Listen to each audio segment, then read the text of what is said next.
Good morning, folks. Millennial Waterfowl back with a video.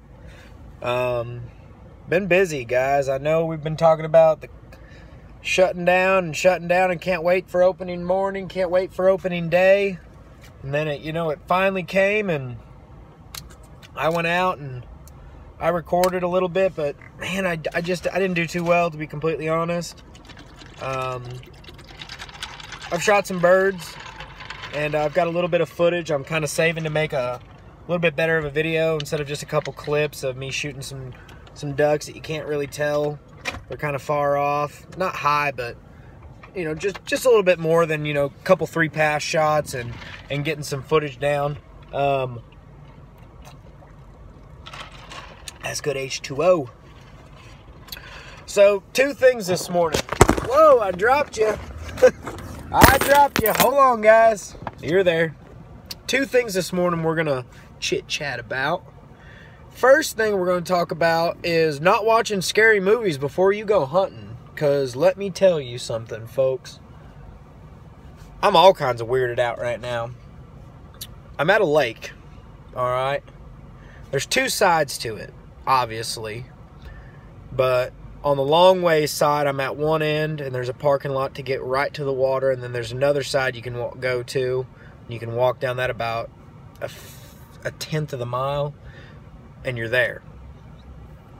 And I know there's birds in it. I've seen birds in it, and I just don't want to go out there. I mean, it's 5:15. Sun's coming up in about 45 minutes. Ain't nobody out there. Trust me, I've been waiting. You would think, oh, you got the whole place to yourself? Didn't bring your puppy? Ain't got no buddies to come with you? Yeah, it's kind of sketchy. So, I don't know. I watched one of those, the new Exorcist that came out a few years back. I watched that on Netflix with the wife. And it's just got me all bothered. And I don't know why. I mean, I've gone out in the deer stand by myself. I've came out, and I've always preached not to go by yourself, but I told my wife where I was going to be. I told her what time to expect me back home. My battery's charging, and it's got over half a battery. I'm going to be hunting 15 feet from my car. Pick up, whatever. But, yeah, every little noise just freaks me out, and I don't know why. I mean, that movie just got the best of me, and I know there ain't nothing out there and all that hoopla and doopla about, whatever. But still, I'm weirded out. So, tip number 1. Don't watch scary movies about the woods, about the forest, about nothing. And then try to go hunting. And if you do, you better record that of you watching like clips of like the beginning, the middle, the end, then you getting in your truck, putting your stuff on, grabbing your gear, and walking your happy butt out to wherever you're hunting. Because guess what? If you're alone, buddy, that stuff's going to creep you out. Just like it did me. With that being said, I'm done with the whole being afraid of the dark rant. Because, yeah, I mean, we're grown-ups here.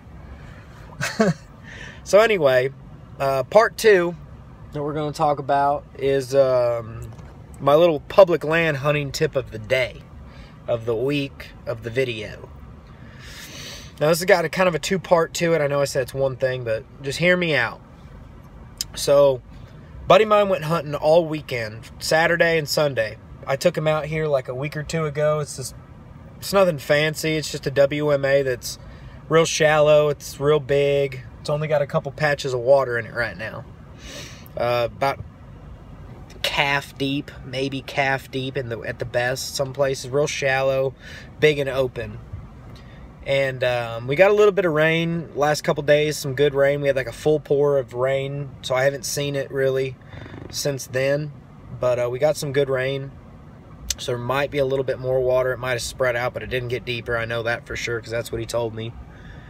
Anywho, so he hunted it all weekend. He said 4 other groups were out there, and the birds are gone.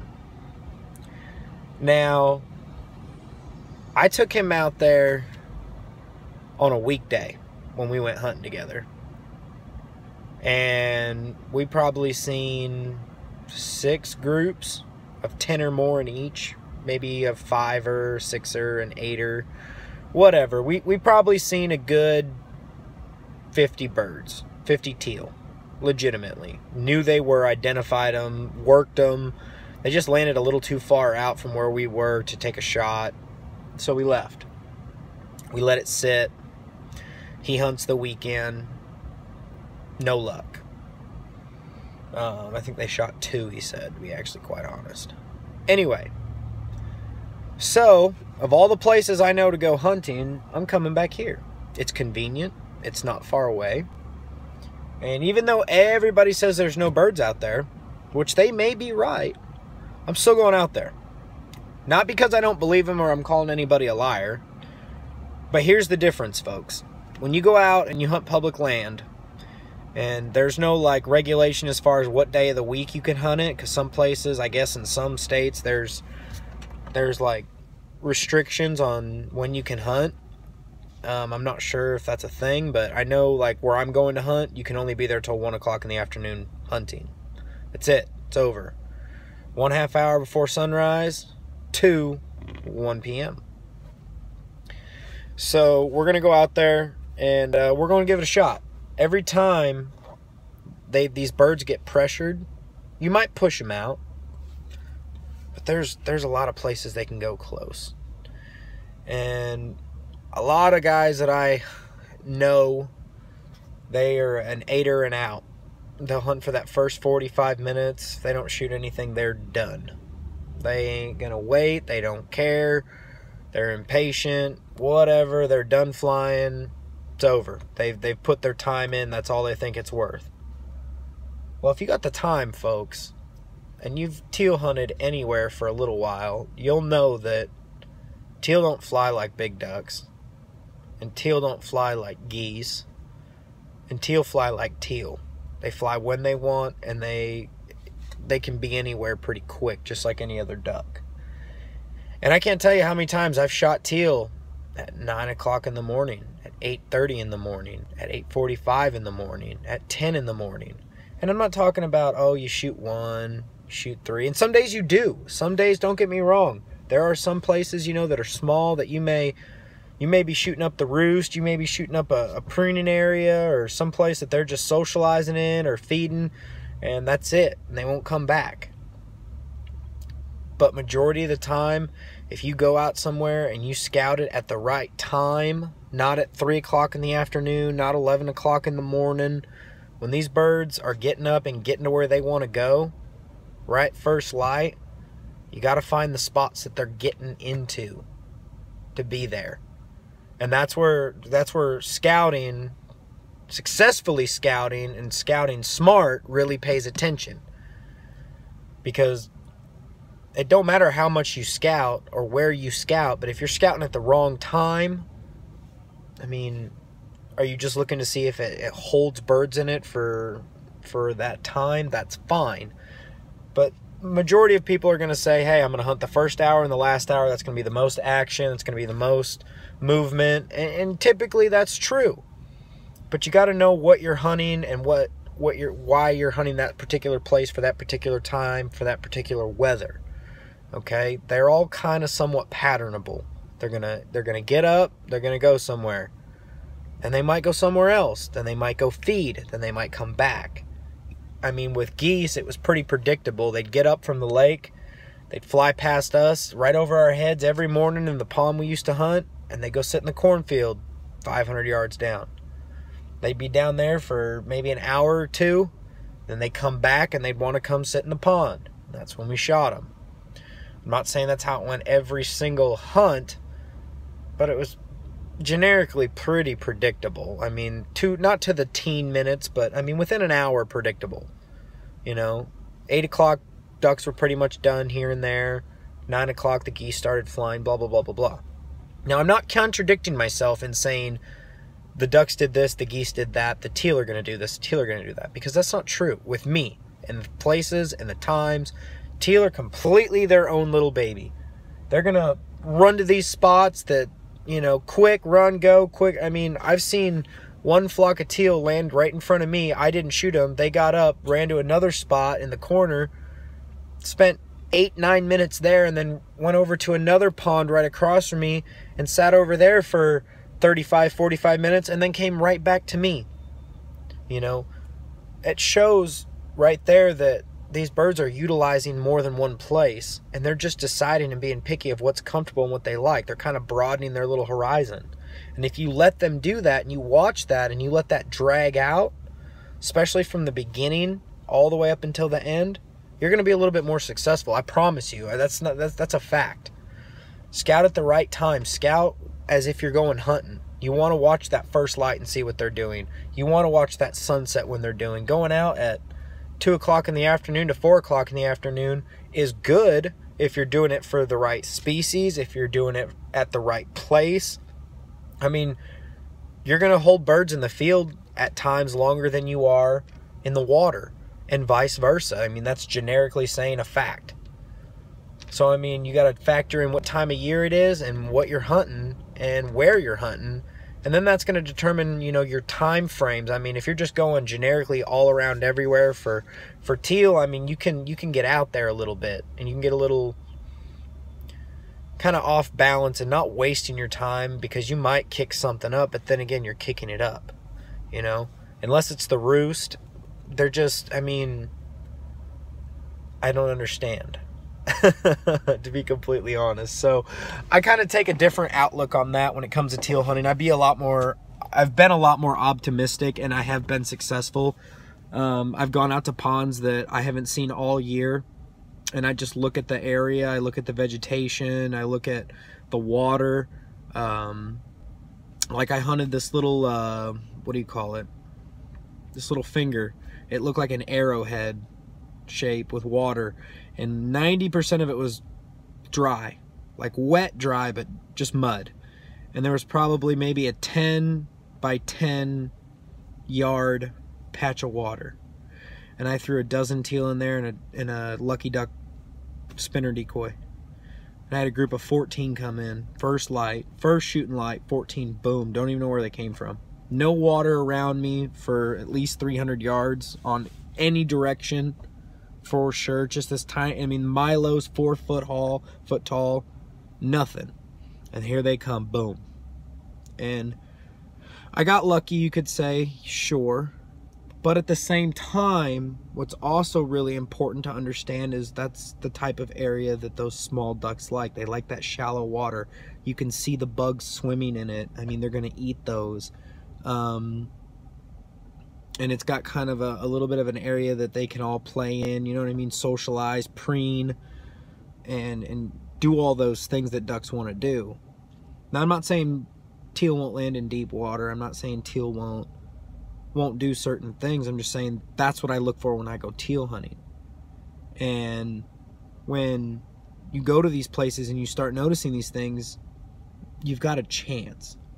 And even if you don't succeed or see them right at 6:41 when shooting light is, or 7:13 when shooting light is, or whatever your time zone is minus your half hour, and you're not seeing them right at daybreak and they're not in the decoys, don't give up.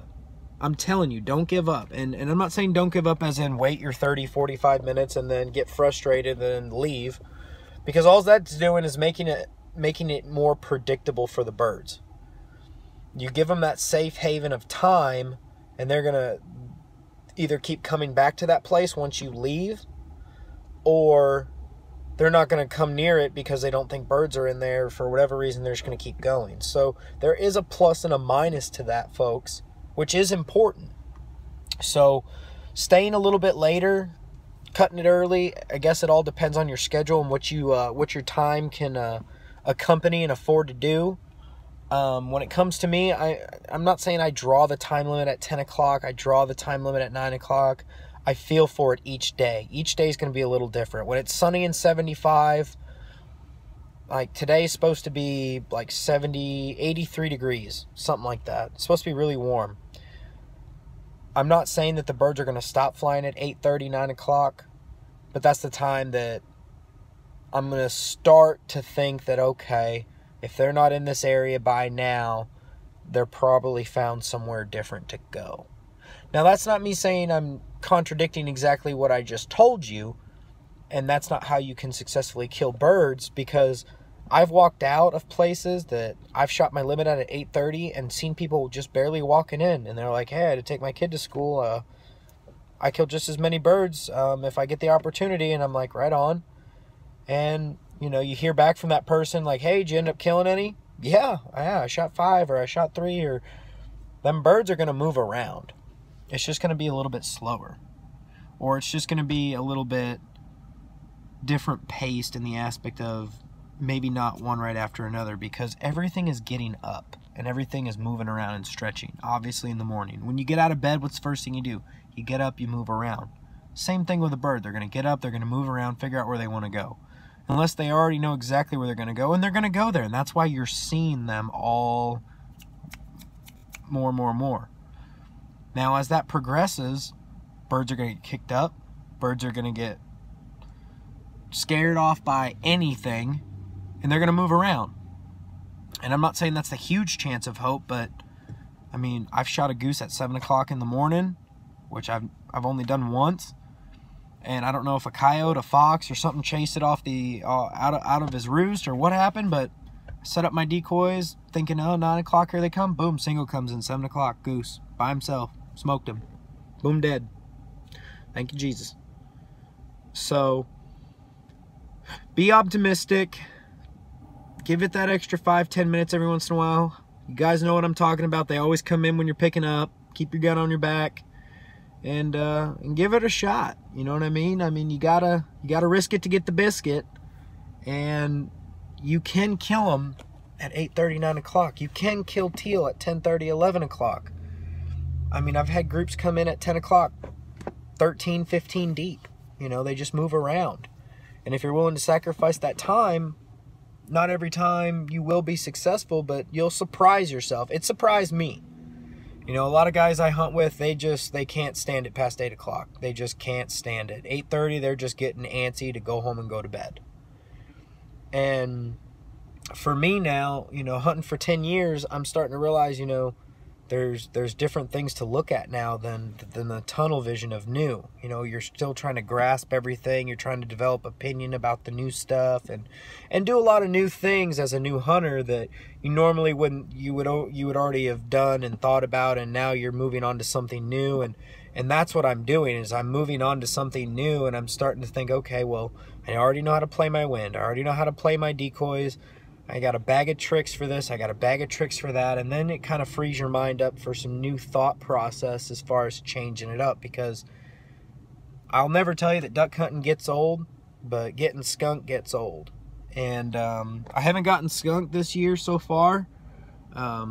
Every hunt I've been on, I've shot at a teal. Shoulder's doing better. I'm still using my left arm, so that's getting good. Not too bad with a lefty, to be completely honest. I actually surprised myself trying to shoot left-handed while this arm's still healing up. So, that is what I've got for you guys today. If you like the video, go ahead and give me a thumbs up, please. It'll help me out. Leave a comment if you agree. Let me know what you guys do.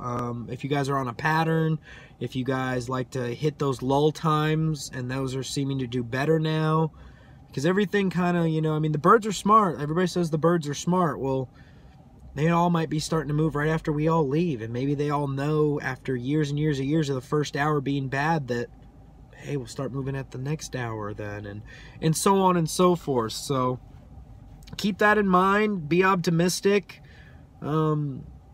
Always try to think of new things, you know. I'm always trying to figure out, you know, where I'm going next, what the next plan is.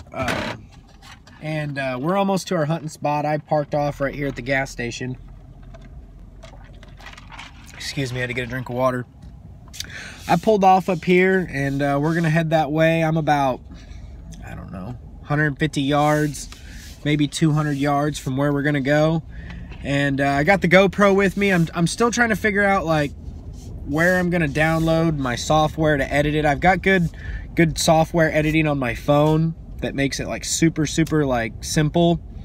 And there's a lot of different ones to do that are really complicated, and I didn't realize how complicated like it really is, but not is to do, if that makes any sense. I mean, there's kids that are like 14, 15 years old that are like, oh dude, I can do this in a flip, and I'm just like, yeah, I can remember telling my parents, you know, how to use Microsoft Word and how to set up a PowerPoint and Word documents and spreadsheets, and then you quit doing that kind of stuff for years and years, and then you realize, okay, well, now this came out, now this technology is new, and when you're not involved with it every day or every week or never, like me, and you're starting to get into it, they're just new little hurdles you got to get across. So stay tuned, guys. We are, like I said, we're closing in on the spot. It's a bumpy road.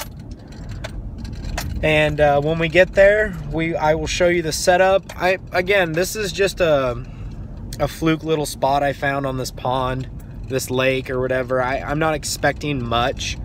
And usually when I don't expect much, we usually run into some luck. So if I don't shoot anything, if I don't even see anything on this side of the lake, I won't be surprised. But it's a lot more open, and it's worth giving it a shot. Just, you know, once a year, say, hey, is this spot getting any better? Is it not? And sometimes spots that you think really suck turn out to get better and better and better. You just got to give them that shot and get over that hump of, okay, yeah, they sucked last year. Do they suck this year? And just keep going and going and going. So we're going to go hunt the front side of this. If we don't hit this, oh, that's a squirrel. Okay, I don't know what a squirrel's doing up that early, but whatever. Creepy. Anyway, we're going to head out here. Like I said, we're pulling up. We're not too far away. I am not entirely sure if anybody has gotten here on this side. I drove here about an hour, 45 minutes ago, and I went back to the gas station and got myself a bottle of water that I forgot, and a good old banana for some breakfast and a burrito, and I already slammed my burrito. So we're going to be going out there, and we're going to take a look at where we're at and what we're doing, and I'll show you guys what it all entails. And stay tuned. Millennial Waterfowl out.